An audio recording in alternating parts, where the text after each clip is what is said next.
CK ടോക്സിന്റെ മറ്റൊരു football ടോക്കിലേക്ക് എല്ലാവർക്കും ഒരിക്കൽ കൂടി സ്വാഗതം. അങ്ങനെ ഏതായാലും കേരള ബ്ലാസ്റ്റേഴ്സ് എഫ്സിയുടെ അടുത്ത മത്സരം വരുന്നത് ഇന്നാണ്, അതും ഈസ്റ്റ് ബംഗാൾ എഫ്സിക്കെതിരായിക്കൊണ്ട്. ഏതായാലും ഈ ഒരു മത്സരം വരുമ്പോൾ ബ്ലാസ്റ്റേഴ്സ് ആരാധകർക്ക് എല്ലാവർക്കും വളരെയധികം നിരാശ നൽകുന്ന റിപ്പോർട്ടാണ് പുറത്തേക്ക് വന്നിരിക്കുന്നത്. അതെ, കേരള ബ്ലാസ്റ്റേഴ്സ് എഫ്സിയുടെ ഡിഫൻസ് നിര ഒന്നാകെ അടക്കി ഭരിക്കുന്ന താരം കേരള ബ്ലാസ്റ്റേഴ്സ് എഫ്സി വിട്ടേക്കുമെന്നാണ് നമുക്ക് അറിയാൻ സാധിച്ചിട്ടുള്ളത്.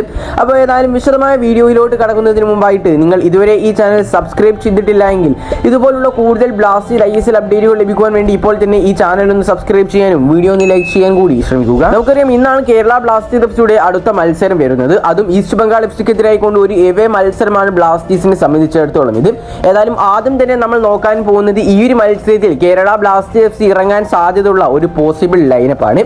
ഏതായാലും നമുക്ക് ആ ഒരു ലൈനപ്പിലേക്ക് കടക്കാം. ഗോൾ കീപ്പർ ആയിക്കൊണ്ട് സാധാരണത്തെ പോലെ തന്നെ കേരള ബ്ലാസ്റ്റേഴ്സ് എഫ്സിയുടെ ഗോൾ വർക്കാക്കുവാൻ വേണ്ടി മലയാളി സൂപ്പർ താരമായിട്ടുള്ള സച്ചിൻ സുരേഷ് ഉണ്ടാവും. ഇനി പ്രതിരോധ നിര അഥവാ ഡിഫൻസിലേക്ക് നോക്കുകയാണെങ്കിൽ കേരള ബ്ലാസ്റ്റേഴ്സ് എഫ്സിയുടെ സൂപ്പർ താരങ്ങളായിട്ടുള്ള നവോച്ച സിംഗ്, മിലോസ് ട്രിഞ്ചിഷ്, ഹോർമിപ്പാൻ റുവ, സന്ദീപ് സിംഗ് എന്നിവരായിരിക്കും നമുക്ക് കാണാൻ സാധിക്കുക.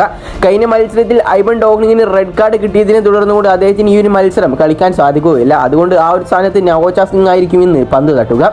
ഇനി മധ്യനിരയിലേക്ക് നോക്കുകയാണെങ്കിൽ വിപിൻ മോഹനൻ, ഫ്രെഡി ലാവമാവ, അഡ്രിയാൻ ലൂണ എന്നിവരായിരിക്കും നമുക്ക് കാണാൻ സാധിക്കുക. ഇനി മുന്നേറ്റ നിര അഥവാ അറ്റാക്കിങ്ങിലേക്ക് കടക്കുകയാണെങ്കിൽ മൊറോക്കൻ സ്ട്രൈക്കർ ആയിട്ടുള്ള നോഹ സദോയി, കോറോ സിംഗ്, കൂടാതെ തന്നെ ഒരു പ്രോപ്പർ സ്ട്രൈക്കർ ആയിക്കൊണ്ട് കഴിഞ്ഞ മത്സരത്തിലൊക്കെ നമുക്ക് പെപ്രയായിരുന്നു കാണാൻ സാധിച്ചിട്ടുണ്ടായിരുന്നത്. പക്ഷേ ഈ മത്സരത്തിലേക്ക് വരുമ്പോൾ നമുക്ക് ജീസസ് സിമിസിനെ ആയിരിക്കും ആദ്യ ലെവലിൽ കാണാൻ സാധിക്കുക. ഏതായാലും ഈ ഒരു പോസിബിൾ ലൈനപ്പാണ് എനിക്ക് തോന്നിയിട്ടുള്ളത്. നിങ്ങൾക്ക് തോന്നുന്ന പോസിബിൾ ലൈനപ്പ് നിങ്ങൾ താഴെ കമന്റായി രേഖപ്പെടുത്തുക.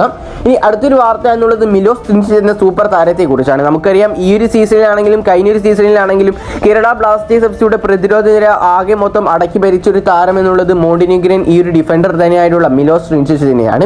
ഏതായാലും നിലവിൽ ഏറ്റവും പുതിയ റിപ്പോർട്ടുകളിൽ നിന്നും നമുക്ക് അറിയാൻ സാധിച്ചിട്ടുള്ളത് പ്രകാരം മിലോസ് ട്രിഞ്ചിഷിനെ അഥവാ കേരള ബ്ലാസ്റ്റേഴ്സ് എഫ്സി വിട്ടയക്കും അഥവാ പുറത്താകും എന്നൊക്കെയാണ്. നമുക്കറിയാം, കേരള ബ്ലാസ്റ്റേഴ്സ് എഫ്സി ഈ ഒരു ജനുവരി ട്രാൻസ്ഫർ വിൻഡോയിലൂടെ ഒരുപാട് താരങ്ങളെ നിലവിൽ തന്നെ ടീമിലേക്ക് എത്തിച്ചു കഴിഞ്ഞിട്ടുണ്ട്. ഏതായാലും മിലോസിനുമനുബന്ധിച്ചുള്ള ഏറ്റവും പുതിയ റിപ്പോർട്ടുകളിൽ നമുക്ക് അറിയാൻ സാധിച്ചിട്ടുള്ള പ്രകാരം കേരള ബ്ലാസ്റ്റേഴ്സിന് മറ്റൊരു വിദേശ താരത്തെ കൂടി സൈൻ ചെയ്യാൻ സാധ്യതയുണ്ട്. ക്ലബിലെ മിലോസ് ട്രിഞ്ചിഷിനെ ഭാവിയെ ആശ്രയിച്ചുകൊണ്ടിരിക്കും ഈ ഒരു സൈനിങ് എന്നുള്ളത്. ചിലപ്പോൾ ഈ ഒരു താരത്തെ അഥവാ മിലോസ് ട്രിഞ്ചിഷിനെ പുറത്താക്കിക്കൊണ്ടായിരിക്കും ഈ ഒരു സൈനിങ് നടത്തുക കേരള ബ്ലാസ്റ്റേഴ്സ് എഫ്സി. ഇത്രയും കാര്യങ്ങളൊക്കെയാണ് മിലോസിനെ കുറിച്ചുള്ള ഏറ്റവും പുതിയ റിപ്പോർട്ട് നമുക്ക് അറിയാൻ സാധിച്ചിട്ടുള്ളത്. ഏതായാലും കഴിഞ്ഞ ദിവസം ഒക്കെ പുറത്തേക്ക് വന്നിട്ടുണ്ടായിരുന്നു മിലോസ് ട്രിഞ്ചിഷ് ബ്ലാസ്റ്റേഴ്സ് വിട്ടേക്കുമെന്നൊക്കെ. എൻ്റെ ഒരു പേഴ്സണൽ അഭിപ്രായം വെച്ച് നോക്കുകയാണെങ്കിൽ ഒരു കാരണവശാലും കേരള ബ്ലാസ്റ്റേഴ്സ് എഫ്സി മിലോസ് ട്രിഞ്ചിഷ് എന്ന താരത്തെയൊന്നും വിട്ടുകൊടുക്കാൻ പാടില്ല. കാരണം അത്രയും നല്ല പെർഫോമൻസ് ആണ് നിലവിൽ അദ്ദേഹം പ്രതിരോധ നിരയിൽ കാഴ്ചവെച്ചുകൊണ്ടിരിക്കുന്നത്. ഏതായാലും ഈ ഒരു കാര്യം റിപ്പോർട്ട് ചെയ്തിട്ടുള്ളതും ആശിഷ് നെഗി തന്നെയാണ്. അതുകൊണ്ട് ചെറിയ രീതിയിലൊക്കെ ട്രസ്റ്റബിൾ ആയിട്ടുള്ള റിപ്പോർട്ടുമാണിത്. ഈ അടുത്തൊരു വാർത്ത എന്നുള്ളത് കേരള ബ്ലാസ്റ്റേഴ്സ് എഫ്സിയുടെ ST ആയിട്ടുള്ള കരോലിസ് കിൻഗിസ് കഴിഞ്ഞ ദിവസം കുറച്ച് കാര്യങ്ങളൊക്കെ പറഞ്ഞ് രംഗത്തേക്ക് വന്നിട്ടുണ്ടായിരുന്നു. ഏതായാലും നമുക്ക് അദ്ദേഹത്തിന്റെ വാക്കുകളിലേക്ക് കിടക്കാം. ഞാൻ വളരെ മോശമായിരിക്കും, അഭിപ്രായങ്ങളും വിമർശനങ്ങളും അതുപോലുള്ള കാര്യങ്ങളും ഞാൻ ശ്രദ്ധിക്കുന്നുണ്ടെങ്കിൽ അത് ശ്രദ്ധിക്കുക എന്നുള്ളതാണ് എൻ്റെ ജോലി എന്നുള്ളത്. എന്താണ് ചെയ്യേണ്ടത് എന്ന് ഞങ്ങൾക്കറിയാം. ഞങ്ങൾ അങ്ങനെ മുന്നോട്ട് പോകാൻ തന്നെയാണ് തീരുമാനിച്ചിരിക്കുന്നതും.